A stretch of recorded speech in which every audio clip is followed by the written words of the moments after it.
Hello दोस्तों, welcome to my YouTube channel. आज मैं एक कहानी लेकर आई हूँ। Let's start. कहानी का नाम है जीवन का सत्य। क्या आपने कभी सोचा है कि मेरे इस मानवीय जीवन का क्या अस्तित्व है? मेरे लिए इस मानव जीवन जो कि ईश्वर की अनमोल देन है, उसकी क्या इम्पोर्टेंस है? क्या आपने कभी अपने आप को गहराइयों से जानने का कोशिश की है? मानवीय तौर पर कहा जाए तो हम इस जीवन को सिर्फ अपनी ज़रूरतों को पूरा करते करते ही व्यतीत कर देते हैं। एक मनुष्य के लिए उसकी ज़रूरत क्या है? रोटी, कपड़ा, मकान, यही ना? यह असल सत्य नहीं है।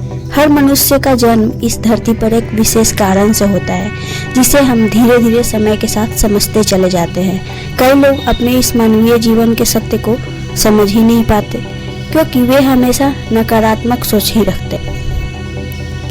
यही अंतर है नकारात्मक और सकारात्मक सोच में। जहाँ नेगेटिव सोच हमारे लिए समस्याएं पैदा करती है, वहीं पॉजिटिव थॉट हमारे लिए नए अवसर लाते हैं। तो आइए हम इस जीवन के सत्य को एक कहानी द्वारा समझने की कोशिश करते हैं। धनवान सेठ की कहानी। गांव में एक बहुत बड़ा धनवान व्यक्ति रहता था। लोग उसे सेठ धनीराम कहते थे। सेठ के पास प्रचुर मात्रा में धन संपत्ति थी, जिसके कारण उसके सगे संबंधी, रिश्तेदार, भाई बहन हमेशा उसे घेरे रहते थे। वे उन्हीं के राग अलापते रहते थे। सेठ भी उन सभी लोगों को काफी मदद करता था। तभी अचानक कुछ समय बाद सेठ को भयंकर रोग लग गया। इस भयंकर बीमारी का सेठ ने बहुत उपचार करवाया, लेकिन इसका इलाज ठीक नहीं हो सका। आखिरकार सेठ की मृत्यु हो गई। यमदूत उस सेठ को अपने साथ ले जाने के लिए आ गए। जैसे ही यमदूत सेठ को ले जाने लगे, तभी सेठ थोड़ी दूर जाकर यमदूतों से प्रार्थना करने लगे, मुझे थोड़ा सा समय दे दो, मैं लौटकर तुरंत आता हूँ। दूतों ने उसे परमिशन दे दी। सेठ लौट कर आया, चारों ओर नजरें घुमाई और वापस यमदूतों के पास आकर बोला, शीघ्र चलिए। यमदूत उसे इस प्रकार अपने साथ चलने के लिए तैयार देखकर चकित रह गए।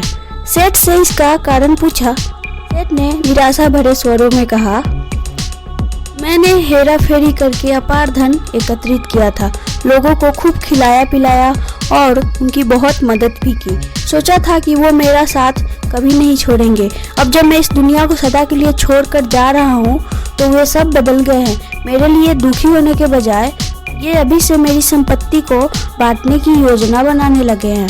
किसी को मेरे लिए जरा सा भी अफसोस नहीं है। सेठ की इस बात को सुनकर यमदूत बोले, इस संसार में प्राणी अकेला ही आता है और अकेला ही जाता है। इंसान जो भी अच्छा या बुरा कार्य करता है, उसे इसका परिणाम स्वयं ही भुगतना पड़ता है। हर प्राणी इस सत्य को समझता है, पर देर से। जीवन की सीख है। हम इस बात को अपने जीवन में भी देख रहे हैं। लोग जीवन के सत्य को भुलाकर मानव द्वारा बनाए गए जाल जैसे लालच, रुपये, पैसा, बुराई के तले दब गए हैं। आप जो भोजन ग्रहण करते हैं वह पेट में 4 घंटे रहता है। आप जो वस्त्र पहनते हैं वो 4 महीने रहते हैं, लेकिन जो आप ज्ञान हासिल करते हैं वह उसके अंतिम सांस तक रहता है और संस्कार बनके आपके अगली पीढ़ी तक पहुंचता है। ज्ञान का बीज कभी व्यर्थ नहीं जाता।